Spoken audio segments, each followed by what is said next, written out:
السلام عليكم ورحمة الله وبركاته. أعزائي المشاهدين، أعزائي المتابعين، أطاب الله مساءكم. ما تنسوش عشان يوصلكم كل جديد عندنا نضغط لايك ونفعل الجرس. الأهلي يفوز 3-0. طبعا بحيي أخويا حسام الزملكاوي المحايد صراحة اللي بحترمه كتير.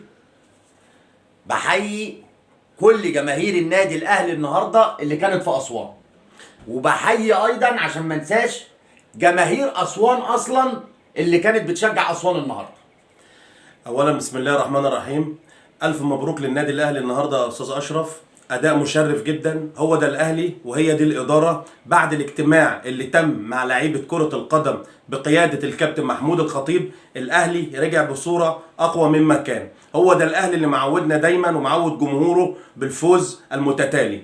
النهارده مستر كوره يا كابتن اشرف لعب بطريقه ريح فيها كميه من اللعيبه، لان الراجل ده بيفكر برضه يا جماعه في ماتش سان داونز، هو الاهم بالنسبه له، وفي نفس الوقت ارضاء لجمهور النادي الاهلي. النهارده اكتساح ولعب واداء وفن من النادي الاهلي، كسب المباراه وخد ال3 بونت بنتيجه ولا اروع مما نكون. لا، عايز اقول لك النهارده ان اداء النادي الاهلي هجوميا، سيبنا من اللعيبه من الباك يمين، وهجوميا بتكلم بخاصه على كهربا صراحه وحسين الشحات.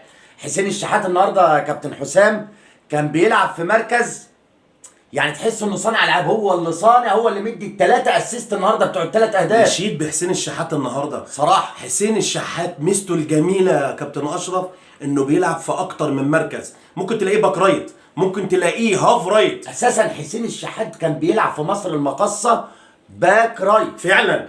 ممكن تلاقيه نص ملعب، ممكن تلاقيه صانع العاب، ممكن تلاقيه راس حربه تاني.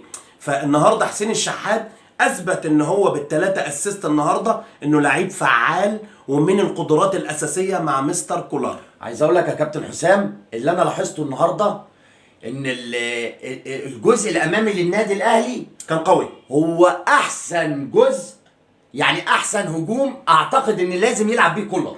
بيتمثل في مين؟ كهربا فروي، وحسين الشحات، وعبد القادر، وقفشه، يا اما لو القندوسي ظهر بعد كده. بس النهارده كان قفشه اللي بيلعب، جزء كان امامي هجومي رائع. انا اتصور ان كولر في الفتره اللي جايه يعني عند حل مشكله كهربا، اتصور انه هيبقى في حساباته في الجزئيه الاساسيه في التيم. كهربا عامه اللي احنا نعرفه عن كهربا انه من اللعيبه التقيله قوي اللي بتعرف تخلص قدام، ولازم يلعب يا كابتن حسام. طبعا. وفي نقطه كمان يا كابتن اشرف، يعني حاجه كويسه نحب نبشرها لجمهور النادي الاهلي، الموقف بتاع كهربا شبه ما خلص.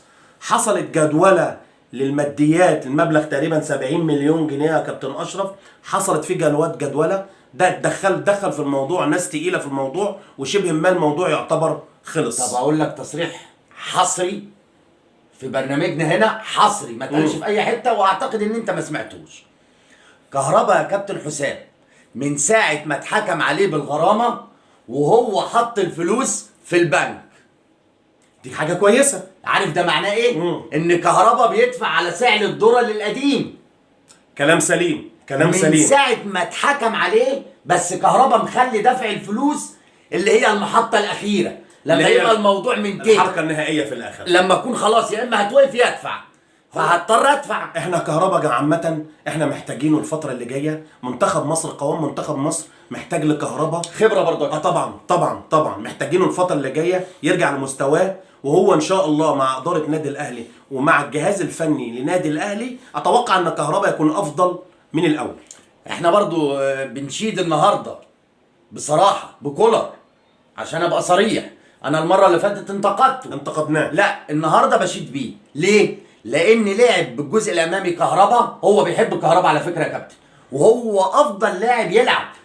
خد الحاجه الجميله كمان يا كابتن اشرف، احنا اتكلمنا في سرد باك نادي الاهلي كابتن ايمن اشرف، صح؟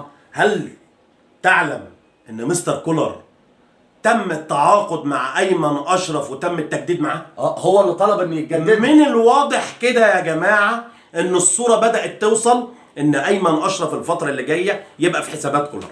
والله لو لعب ايمن اشرف هتشوفوا خط ظهر النادي الاهلي هيحل ازمه كبيره في سرد باكات النادي الاهلي. افضل. هو برضه هيبقى فيه اخطاء بس هيبقى افضل. فعلا. طبعا مباراه مهمه للنادي الاهلي يا كابتن حسام قبل مباراه صن داونز. مباراه قويه مهمه، فرقة قويه صن داونز مهمه جدا، تقيله، وكسبتنا السنه اللي فاتت هنا رايح جاي. رايح جاي. فالاداء النهارده والمكسب 3-0، وان انت تخرج بشباك نظيفه واداء هجومي رائع وريح لاعبتي، فمكاسب كتيره جدا للنادي الاهلي. هو النهارده ده النادي الاهلي يا كابتن اشرف، والكبير كبير. خلينا نتكلم بصراحه وخلينا نتكلم كوره. الكبير لما بيقع يا جماعه بيقوم بسرعه. انا حاسس ان انت بتجاملني. لا لا لا لا والله يعني من قلبك. مفيش مجاملات على فكره في كره القدم. بنحلف والله. لا الاهلي يا جماعه انا ما بختلفش، انا بشجع الكره المحترمه وبشجع الاداره المحترمه. انا كراجل زملكاوي انا يوم ما هلاقي فرقتي فرقه الزمالك متفوقه وعاليه هشيد بيها. تقدر تقول لي حضرتك، يعني حضرتك اخويا الصغير والمفروض ان انا معلمه كوره، ما اعرفش طالع زملكاوي ليه؟ معلش يعني هو صراحة. النصيب. بس بقول لك انا مبسوط، لان انا برضو ايه، يعني ساعات بعمل معاه ايه بقى، بقعد اغيظ فيه وما هلاقي مين التانيين هيخافوا مني، الزملكاويه هخاف اتكلم قصاده، فده باخد راحتي معاه ان انا بقى فرصه عشان لعبنا كوره. ودايما لما بيحضر معايا بنكسب. احنا بنكسب. الاهلي بيكسب، الاهلي بتفائل بيكسب. بيه. تمنياتنا برضو لنادي الزمالك ان شاء مباراه الله قويه. بإذن الله. وعايز اقول لك ان انا بتمنى من نادي الزمالك ان ما يفتحش الموضوع، ربنا يكملها بالخير ان شاء الله. يعني ربنا يعديها يعني بالخير. أأمن يا كابتن حسام والعب برضه. فريق الترجي مش قليل في ملعبه، واحنا عارفين الاجواء في تونس عامله ازاي، والعب على الخطفه. احنا بنتمنى ان يكون الزمالك الماتش ده يكون فايق وجاهز للماتش، بحيث ان هو يلعب بالطريقه الامثل. مستر فيريرا يفكر ان هو يلعب بالطريقه الامثل. وانا في تصوري اتفق مع كلامك، ما افتحش قصاد الترجي، ما ضيعش الموضوع بدري ما افتحش قصاد الترجي. يعني يا ريت حمد الهوني قدام لعيب قوي جدا وبالرمضان جدا جدا جوب الرمضان، واللعيب الكاميروني اللي في نص الملعب بالظبط. لا وفي عندهم لعيبه كتيره خبرات، ونخلي بالنا من الكور العاليه بتاعتهم. ان شاء الله باذن الله. نتمنى للزمالك التوفيق، نتمنى لفوتشر التوفيق والمكاسب ان شاء الله. بيراميدز نفس الطريقه، والاهلي باذن الله تفوقه ان شاء الله على سان داونز يوم السبت المقبل. انت موعدني لو خدنا البطوله الافريقيه السنه دي النادي الاهلي، يعني ان انت هتغير. خلينا انا حاسس ان انت هترجع في كلامك. خلينا للنهايه. والله حاسس هترجع في كلامك. خلينا للنهايه يا استاذ اشرف. ماشي. تمنياتنا للفرقه المصريه كلها بالتوفيق ان شاء الله. فيوتشر، بيراميدز، النادي الاهلي، نادي الزمالك، وان شاء الله نفرح الجماهير الكره المصريه ان شاء الله يعني، وناخد الكونفدراليه وناخد دوري ابطال افريقيا ان شاء الله. وما تنسوش عشان يوصلكم كل جديد. قبل ما تقطع يا استاذ اشرف، معلش يا اعزائي المشاهدين، نصيحه: الحكام المصريه لا تتحيز لفريق مثل الفريق الاخر.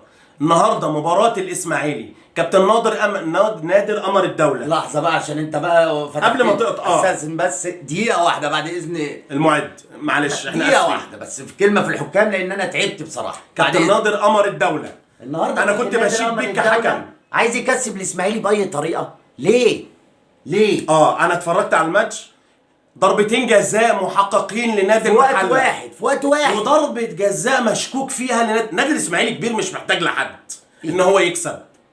مش عشان ظروف فرقه نتغاضى على فرقه تانية.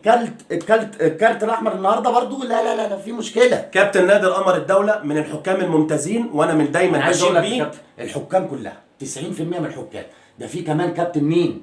الحنفي. المباراه الداخليه الاتحاد كسبان 1-0، محمود علاء هجمه مع الفرود اتزحلق جت في ايده راح مصفر بيلن، الواد التاني كان هيجيبها جون بتاع الداخليه.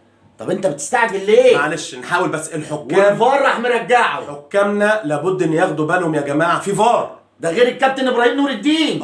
وعايز اقول لك كمان مرحب برجوعه لينا.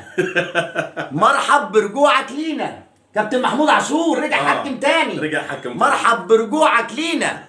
ما تنسوش عشان يوصلكم كل جديد عندنا نضغط لايك ونفعل الجرس. السلام عليكم ورحمه الله وبركاته.